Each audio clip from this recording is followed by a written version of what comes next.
Up to a certain point, there was a really good cohesive community, a group of dancers who really, really appreciated the culture of the dance. I felt that there was this horrible fad wave that was going to hit Toronto, and I wanted to do something about that before it happened. Well, I was glad that Peter sort of made sure there was a Lindy Hop scene in '97 and '98 before it became really trendy. Baby, baby, it looks like it's gonna hail. Baby, baby, it looks like it's gonna hail. You better come inside, let me teach you how to jive and wheel. But when the Gap commercial first came out, that was, I guess, that was the swing craze. That's when it all started. And that's when classrooms were packed, absolutely packed. And that's when I think everyone just started coming out, and that's when we got some energy going. Oh, you gotta jump, jive, a lot of people who got into dancing were really looking for a scene. You know, people did call you and ask you about dancing. The first thing they'd ask you about would be like your clothes and how come you wear this and not that, and people all of a sudden had this interest in swing dancing. And I think now you'll find that many of these people who swamped the scene at that time are not in it anymore because they were not really interested in learning how to dance. It was just, yeah, it was this new phenomenon, right? And also, if you wanted to do anything with Lindy Hop, teach or perform or organize events, it was a base that was quite easy to work with. When they turn the lights out, faces in the shadow. When they turn the lights in, tapping at your window. Skinny up out of your bedroom, shimmy up on the drain pipe. Stand tall on the rooftop and let's slip into the night. And it was a pretty insane year and a half. I mean, you know, it was fun. I mean, we were working like crazy. Yeah. I mean, we work a lot anyway, yeah. But it was on another level again.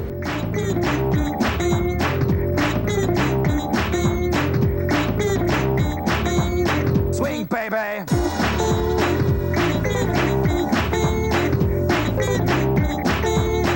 All of a sudden, there were these forces of fame and fortune.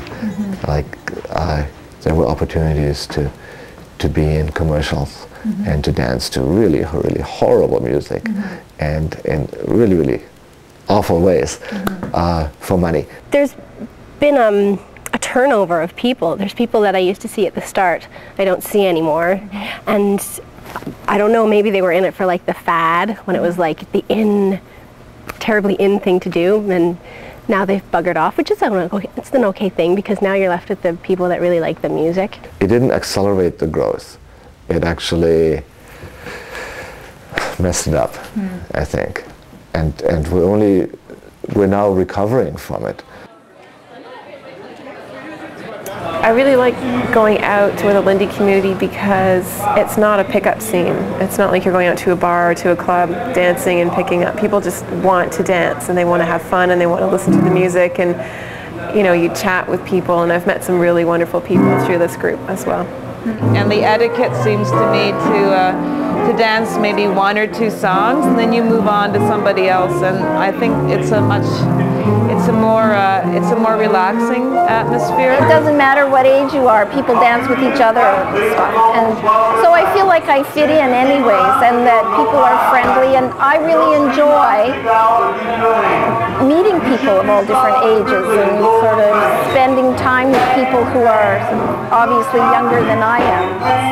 You know, it just sort of makes life more interesting.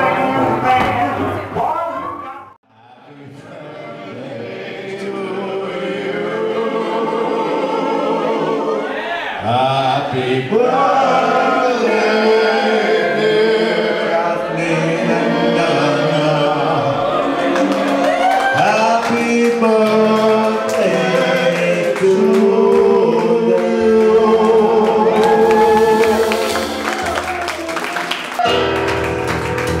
1, 2, 1,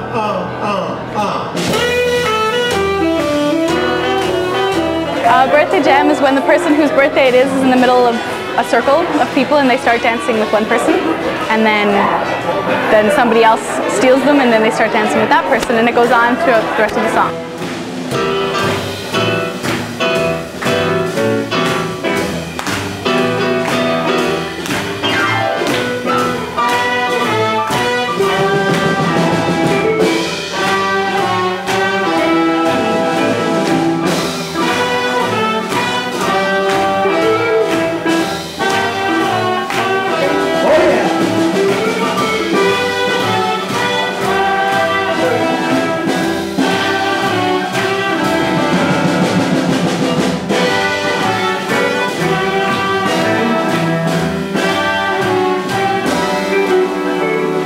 Wake me in the morning and she's giving me a warning. I start to shake a little bit in the morning and a little bit of groaning. All I can take. And then she put her arms around me like the day that she found me. I wanna go. When she hit me with the glance and made me wanna get up and dance. She always majority of them think I've joined a cult and they've tried to get me deprogrammed, but I was able to escape from the compound. I have this one friend who says that Lindy Hop isn't dancing, that real dancing is just random gyrations to music. My family knows about it since I tend to, I tell them, oh yeah, I got home and I wander in at about 3 in the morning and they just think it's pretty nuts. My mom thinks it's great and she keeps on wanting me to bring her out sometime. She hasn't made it out yet. My dad is he has mixed feelings about it. And it has a tendency to take over your life, so that's all you end up doing and that's all you end up kind of making your plans around when you're going out dancing, when you're having a lesson. So I find I sort of go in spells where I dance a lot and then don't see other people and then take a break from going out Lindy hopping and sort of catch up with my friends. It's hard to sort of keep a balance of it all.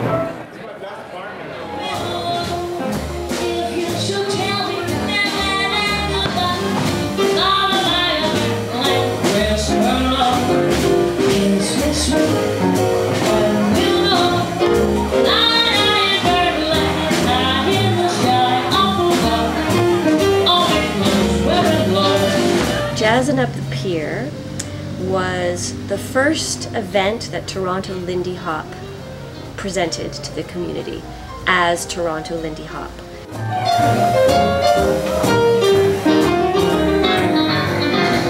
It was a way for us to invite all of our friends and family and all the dancers' friends and family to a Lindy Hop event so they could see what all these people were so obsessed about. 2, 5, 6, 7. We had a lesson before the Jazzin' Up the Pier event so that families and friends could get a taste of what it's like to Lindy Hop. Step, step, and tread close steps. Easy? Yeah? All right.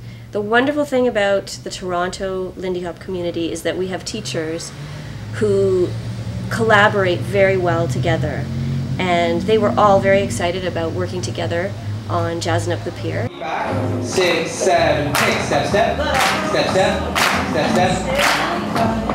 Back. We're actually used to dancing in very small spaces, and Jazzin' Up the Pier was in the Brigantine Room at Harbourfront, which is a much bigger space than what we're used to, and it had a beautiful floor.